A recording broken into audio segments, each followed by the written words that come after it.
আজকে বের হয়েছে উজবেকিস্তানের রাজধানী তাশকেন্দ শহরের বিভিন্ন জায়গা দেখার জন্যে। তো আমার উদ্দেশ্য হলো যে আমি প্রথমে দেখব হজরতি ইমাম কমপ্লেক্স, এরপরে অন্যান্য স্থাপনা দেখতে যাব। হজরতি ইমাম কমপ্লেক্স ইয়ান্ডেক্স নামে এদের যে এখানে কার রাইডস শেয়ারিং সার্ভিস আছে, সেটাতে আমি একটা উবার কল করেছি। তো উবার কল করার পরে ওখানে কিন্তু হজরত ইমাম কমপ্লেক্স কথাটা লিখে দিয়েছিলাম, এটা আমার মনে আছে, কিন্তু ড্রাইভার আমাকে যেখানে নামিয়ে দিচ্ছে এটা আসলে হজরত ইমাম কমপ্লেক্স না। তো এটা কীভাবে হলো আমি জানি না। এখানকার সাধারণ মানুষ কিন্তু এমন না যে এক জায়গার কথা বলে আরেক জায়গায় নামিয়ে দিবে। আমি বুঝতে পারছি ভুলটা হয়তো আমারই হয়েছে। তো আমাকে নামিয়ে দেওয়া হয়েছে হজরতি ইমাম কমপ্লেক্সের বদলে যে জায়গাটা সেটা হচ্ছে ব্রডওয়ে নামে একটা জায়গা, যার একটা বড় সড়ো রাস্তা। সে রাস্তার দুই পাশে নানান রকম কফি শপ, নানান রকম খাবারের দোকান, বিভিন্ন রকম সুভেনিরের দোকান, এছাড়া বিভিন্ন ফ্যাশন হাউসও আছে। সব মিলিয়ে জায়গাটা অনেক আকর্ষণীয়। রাত্রেবেলায় লাইটিং এর দুর্দান্ত কারুকাজের ফলে অনেক সুন্দর দেখা যায়।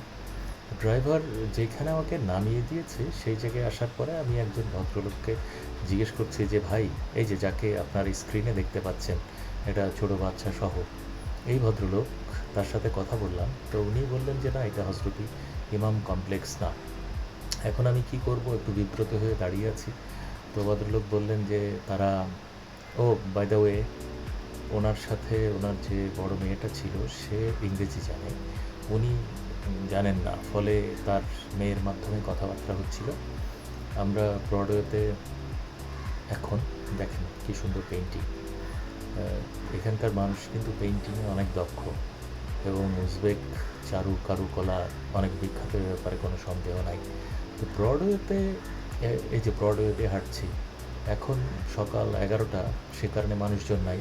সন্ধ্যার পরে এই জায়গাটা অনেক জমজমাট হয়ে আসে, দেখার জন্যে খুব সুন্দর হয়। আপনারা ইউটিউবে অন্যান্য অনেকের ভিডিও আছে, দেখে নিতে পারেন। তো আমরা হাঁটছি। উনি আমাকে যেটা বললেন যে আমরা যদি এইখানে ব্রডওয়েটা আপাতত কিছু সময়ের জন্য দেখি, তারপরে একসাথে হজরত ইমাম কমপ্লেক্সে যেতে পারবো। তো আমি তার কথায় রাজি হয়ে গেলাম, কারণ রাজি না হওয়ার কোনো কারণ নাই। ব্রডওয়ে দেখা হয়ে গেল, সেই সাথে হজরত ইমাম কমপ্লেক্সও তার সাথে গিয়ে দেখতে পাবো। তো আমরা একসাথে হাঁটছি, দেখেন দুই পাশে অনেক দোকানপাট এবং সুন্দর একটা পরিবেশ।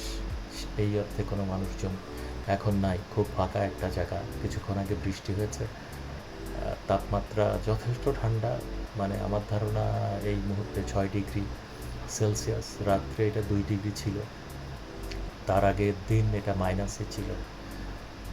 দিনের বেলায় সর্বোচ্চ আমি দেখেছি যে 10 ডিগ্রি সেলসিয়াস হয়, এবং রাত্রেবেলা এটা -10 হয়ে যায়। এই কখনো কখনো আমার এই ভ্রমণকালীন সময়ে আমি দেখেছি। বিভিন্ন রকম কাঠ দেখতে পাচ্ছেন, লাল রঙের একটা কাঠ, এখানে একটা ছোট্ট হলুদ কাঠ, সাদা কাঠ, বিশাল বড় একটা বার্গার, এছাড়া সফট ড্রিঙ্কসের জায়গা রয়েছে। দেখেন, একটা জিনিস খেয়াল করেন, রাস্তাঘাটে এই জায়গাটা কিন্তু কোনো ময়লা নাই, তার মানে কাগজের ঠোঙা।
আসেন, মানে রাত্রেবেলা আসতে হবে, যথেষ্ট সুন্দর একটা জায়গা, খুব ভালো লাগবে, এনজয় করবেন আমার ধারণা।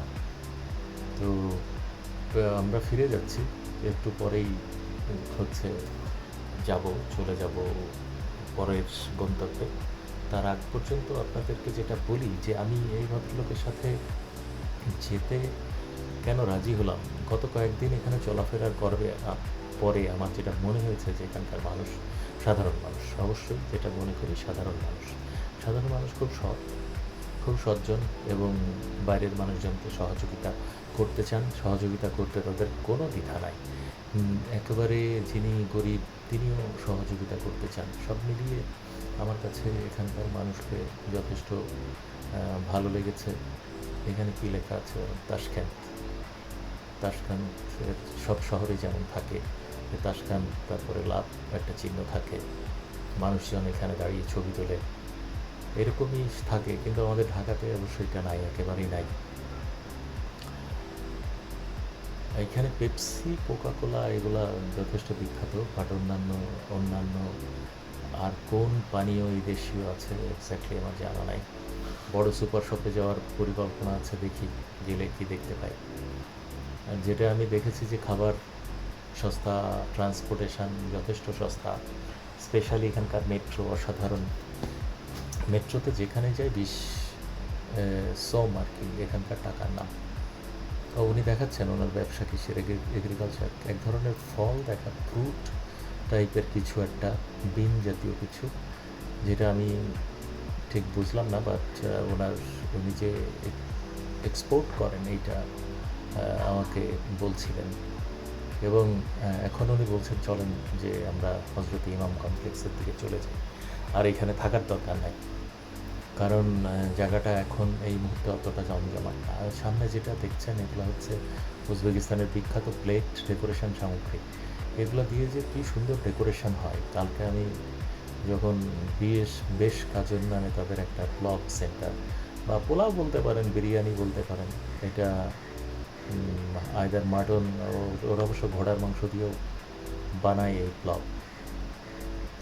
তো যখন ব্লগ খেতে গিয়েছিলাম তখন ওই প্লেটগুলো দিয়ে ডেকোরেশন দেখেছি, বিশাল রেস্টুরেন্ট। এটা হচ্ছে একটা ঐতিহ্যবাহী, এই যে ঘরের স্টাইলটা দেখছেন, এটা উজবেকিস্তানের মানুষ সম্ভবত আগে এই জাতীয় ঘরে অতীতে তাদের যখন নোম্যাড লাইফ ছিল সেই সময় সম্ভবত থাকতেন। এখন এই সুভেনির শপটা ঐতিহ্যবাহী সেই ঘরের মধ্যে করা হয়েছে। তা আমাকে এরা কেনার জন্য বলছিল। আমি তো কালকে চলে যাব বোখারা এবং সমরখন্দ দেখার জন্য, সে কারণে এখন কিনছি না, কারণ লাগেজ ভারী করার কোনো মানে হয় না, খালি লাগেজে ঘুরে বেড়াতে হবে, তারপরে আসার আগের দিন কিছু কেনাকাটা সুভেনির ইত্যাদি কিনে টিনে তারপরে দেশে ফেরা, এই হচ্ছে মোটামুটি পরিকল্পনা। সো আমার এখানে ওনাদের এই জিনিসপত্র কেনা হলো না। মানুষজন ভারী জামা কাপড় পরে আছে, দেখে বুঝছেন যথেষ্ট ঠান্ডা পড়েছে, আকাশ মেঘলা, আজকে রোদ ওঠেনি। তারপরেও আমার কাছে শীতের দেশে গেলেই ভালো লাগে, কারণ আমরা যে পরিমাণ গরমের মধ্যে বসবাস করি, সেই ভ্যাপসা গরম, ঘাম, এইসবের মধ্যে থেকে বাইরে কোথাও যেতে পারলে যথেষ্ট সুন্দর মনে হয়। এনাদেরকে বোঝালাম যে আমি কিনছি না আপাতত, তো ওনারা বলেছেন ঠিক আছে পরে এসে কিনবেন। ফুল ফ্যামিলির শপ এটা। তো আমি বোধহয় হাত নেড়ে কিছু একটা বোঝাচ্ছি যে আমি পরে আসবো। এরপর হচ্ছে আমার বোখারা এবং সমরখন্দ যাওয়ার কথা, ঐতিহাসিক শহর বোখারা দেখব, এবং সমরখন্দ সে বিখ্যাত রেগিস্তান স্কয়ারের মতো সুন্দর স্থাপনা খুব কমই দেখেছি জীবনে। এত সুন্দর একটা স্থাপনা, যখন আপনারা যাবেন এত ভালো লাগবে। যাক, আমরা হাঁটা শুরু করলাম, চলে যেতে হবে পরের গন্তব্যে। তো পেপসি, কোকাকোলা ইত্যাদি রাস্তার ডান পাশে, এবং রাস্তার পাশে যে টেবিল চেয়ারে বসার জন্য যে পর্যাপ্ত জায়গা থাকে, এটা পৃথিবীর অন্য দেশে প্রচুর পরিমাণে থাকে। শুধু আমাদের দেশেই রাস্তা অনেক ছোট, গেঞ্জি, অসংখ্য মানুষ, রিক্সা, মানে হাঁটার জায়গা নাই, চলার জায়গা নাই, ময়লা নোংরা, তার বাইরে দেখেন কী পরিচ্ছন্ন একটা শহর। কোথাও একটা পলিথিন প্যাকেট দেখেছেন? না, নাই। এত ভালো লাগে অন্যান্য দেশে গেলে। সেই দেশ যদি গরিবও হয়, সেই দেশও পরিষ্কার পরিচ্ছন্ন। শুধু আমি দেখি আমাদের দেশই যত রকম রাস্তাঘাটে যত খারাপ কিছু ফেলা যায় সেটাই। এইটা হলো ওই পেন্টিং শপটা। শুরুতে যাওয়ার সময় দেখেছিলাম পেন্টিং বিক্রি হচ্ছিল, এখনও মানুষজন ঠিক আসে নাই এখানে। কিন্তু আমি একজন পোর্ট্রেট শিল্পীকেও দেখেছি যিনি পোর্ট্রেট এঁকে দেন। তো আমরা পরের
প্রাঙ্গণ, এটাই হজরত ইমাম কমপ্লেক্স।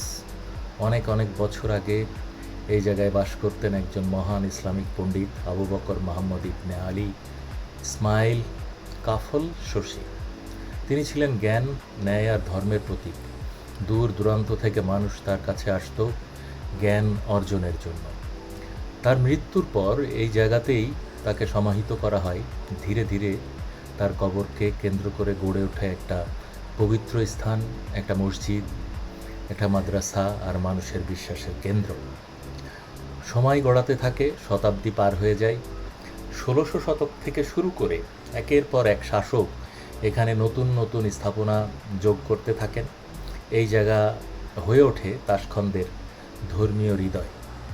কিন্তু এই কমপ্লেক্সের সবচেয়ে অবাক করা বিষয় লুকিয়ে আছে একটা কক্ষের ভেতর, এবং এখানেই সংরক্ষিত আছে বিখ্যাত ওসমানীয় কোরআন, যা ইসলামের তৃতীয় খলিফা হজরত ওসমান রাদি আনহু তাআলার সময়ের বলে বিশ্বাস করা হয়। ভাবতে পারেন, প্রায় ১৪০০ বছরের পুরানো ইতিহাস আপনি দেখতে পাবেন এখানে আসলে। কিন্তু এই জায়গা সবসময় কিন্তু এরকম ছিল না। অনেক সময় অবহেলায় এটার কিছুটা ক্ষতিগ্রস্ত হয়েছিল। তারপর নতুন করে আবার যাত্রা শুরু হয়েছে। বিশেষ করে ২০০৭ সালের পর উজবেকিস্তান সরকার এই পুরো কমপ্লেক্সকে নতুন করে তৈরি করেন। পুরনো ঐতিহ্য বজায় রেখে আধুনিকভাবে পুনর্নির্মাণ করা হয় এর সব কিছু। আজ এখানে গেলে আপনি দেখতে পাবেন পরিচ্ছন্ন, সুন্দর আর শান্ত এক পরিবেশ। আজকের দিনে হজরতি ইমাম কমপ্লেক্স শুধু একটা ঐতিহাসিক জায়গা না, এখানে অতীত আর বর্তমান একসাথে মিশে আছে। আর আপনি যদি এখানে আসেন, আপনার মনে হবে খুব অসাধারণ একটা জায়গায় আপনি ধর্মীয় পবিত্রতম একটা জায়গায় এসে পৌঁছালেন। আপনার মন অনেক ভালো হয়ে যাবে। যখনই আপনি উজবেকিস্তানে আসবেন, তখন তাশখান্দ শহরের প্রাণকেন্দ্রে এই জায়গায় গেলে আপনি অনেকগুলা স্থাপনা দেখতে পাবেন। প্রাচীন সব কোরআনের নিদর্শন এখানকার যে জাদুঘরটা আছে সেখানে পাবেন। এছাড়া এখানে শপিং কমপ্লেক্সও আছে। মানে আপনি যদি এখানে আসেন, দেখবেন যে শপিং কমপ্লেক্স। সবচেয়ে আমার ভালো লাগে উজবেকিস্তানের একটা বিশেষ শৈল্পিক নিদর্শন হলো, দেখেন যে কোনো স্থাপনার এই যে লম্বা লম্বা যে খুঁটিগুলো আমরা দেখতে পাচ্ছি, এগুলা দেখলে মনে হয় কাঠের তৈরি। আসলে কাঠের কিনা আমি জানি না, মনে হয় শুরুতে কাঠেরই ছিল, হয়তো পরে এগুলা রং করেও হতে পারে, কিন্তু আগে কাঠেরই ছিল, কারণ আমি অনেক পুরানো জায়গায় দেখেছি যে এগুলো কাঠের তৈরি, লম্বা বিশাল বিশাল মানে খুঁটি, যেগুলা দারুণ কারুকাজ করা। তো আমরা মসজিদ কমপ্লেক্সের মসজিদটার ভেতরের অংশটা দেখছি। যখন আমরা এখানে গিয়েছিলাম তখন এখানে পরিচ্ছন্নতা কর্ম চলছিল, এ কারণে আমরা ভিতরে যেতে পারি নাই, বাইরে থেকে দেখেছি। তো পুরা জায়গাটা এত সুন্দর, এত ভালো লাগবে আপনার। এখান থেকে বের হয়ে যাওয়ার পরেই ওই কোরআনের যে নিদর্শন আছে সেই নিদর্শনের ওই মিউজিয়ামে যাওয়া যাওয়া যায় আর কি। এবং আর একটা বিশাল মসজিদ তৈরি হচ্ছে, যেটাতে আমরা যেতে পারি নাই, কারণ ওটা নির্মাণাধীন ছিল। দেখেন এইখানে যে দরজাটা, এত কারুকাজ কাঠের, মনে হবে যে আপনি সেই সময়ে পৌঁছে গেছেন যখন মানুষ শৈল্পিক কারুকার্য ফুটিয়ে তুলত তার স্থাপনাগুলোতে। চলেন আমরা পরের স্থাপনার দিকে যাই। আমরা হাঁটা শুরু করেছি, পরের স্থাপনাতে গিয়ে আপনাদেরকে দেখাবো কি আছে। এছাড়া এখানে কিন্তু শুধুমাত্র যে এই কমপ্লেক্স না, এর মধ্যে পুরানো ঐতিহ্যগুলোর জায়গায় শপিংয়ের যে জায়গা আছে, যেখানে ঐতিহ্যবাহী পোশাক, উজবেকিস্তানের যে পোশাক, লম্বা আলখাল্লার মতো ছেলেরা এবং মেয়েরা পরে, ওই পোশাক টুপি এগুলো বিক্রি হয়। এছাড়া তৈজসপত্র, স্পেশালি ওই যে প্লেটের কথা আগে বলছিলাম, সেই প্লেটগুলোর নিদর্শন, নিদর্শন বিক্রির জন্য এখানে রেখে দেওয়া আছে। নানান রকম সুভেনির পাওয়া যায়। সব মিলিয়ে অসাধারণ একটা অভিজ্ঞতা হবে এই কমপ্লেক্সে আসলে আপনার জন্যে। যখনই আসবেন জায়গাটাকে দেখতে ভুলবেন না, ভালো লাগবে। আমার তো খুবই ভালো লেগেছে। স্পেশালি উজবেকিস্তানের মানুষ, যে মানুষ অন্যকে সহযোগিতা করার জন্য সবসময় প্রস্তুত থাকে। এবং আপনি যদি কোনো একটা বাজারে যান, যেমন চরসু বাজার অথবা বোখারার বাজার অথবা সমরখন্ডের সব বড় বড় বাজার, যেখানে শুকনো ফল এবং নাট বিক্রি হয়, আপনি যাবেন, যারা বিক্রি করছে তারা আপনাকে একটার পর একটা দিতে থাকবে, বলবে টেস্ট করো, টাকা দেওয়া লাগবে না, টেস্ট করো। তো আপনি খেয়ে শেষ করতে পারবেন না। যদিও খাওয়া উচিত কি অনুচিত আমি জানি না, বাট মানুষজন এমনভাবে বলতে থাকবে যে আপনি না নিয়ে পারবেন না, মনে হবে না নেওয়াটা আসলে তাদের জন্য অসম্মান হচ্ছে। মানে প্রত্যেকটা নাট একটা করে আপনাকে টেস্ট করে দেখতে হবে, তারপর কিছুটা কিনলেন বা বেশি কম যেটা আপনার সাধ্য অনুযায়ী কিনলেন, এইরকম আর কি। তো আমরা এখন যাচ্ছি পরের স্থাপনা দেখার জন্য, সম্ভবত একটা শপিং কমপ্লেক্সের দিকে যাব, তারপর ওখান থেকে আমাদের পরের গন্তব্যে। তো যেটাই হোক, আমরা আগাচ্ছি সামনের দিকে। এখনও আবহাওয়া কিন্তু রোদ ওঠে নাই, এখনও মেঘলা, বৃষ্টি ছিল, বৃষ্টি একটু পরপর হচ্ছে। দেখেন কী সুন্দর স্থাপনা, কী সুন্দর দেখতে, নকশা কারুকাজ। একটা জিনিস খেয়াল করছেন যে মানে এই যে চীনামাটির মতো অথবা এই যে পাথরগুলা কেটে কেটে একটার মধ্যে আরেকটা বসিয়ে নকশা করা, এই নকশা কিন্তু তাজমহলের নকশার সাথে দারুণ মিল আছে।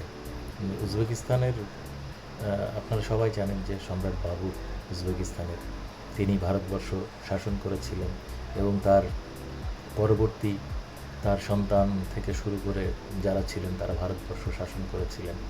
তো এই সম্রাট বাবর, হুমায়ুন, আকবর, শাহজাহান তো তাজমহল তৈরি করেছিলেন, সম্রাট শাহজাহান।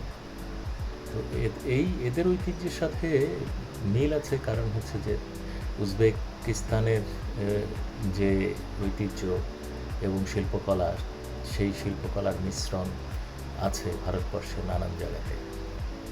আমরা আরেকটা কমপ্লেক্সের ভেতরে গেছি, এইখানে মেইনলি শপিংয়ের জায়গাগুলা, শপিং কমপ্লেক্স দেখছি। কিছুক্ষণ দেখতে থাকবো, আপনারা আমাদের সাথে থাকেন সে পর্যন্ত। পরবর্তীতে গন্তব্যে যাওয়ার জন্যে আমরা রেডি হচ্ছি। দেখেন সুভেনির যেমন থাকে আর কি, যে নাম লেখা থাকে না শহরের, সেগুলাই বাচ্চা মেয়েটা দেখছে, এই শিশু দেখছে এবং এর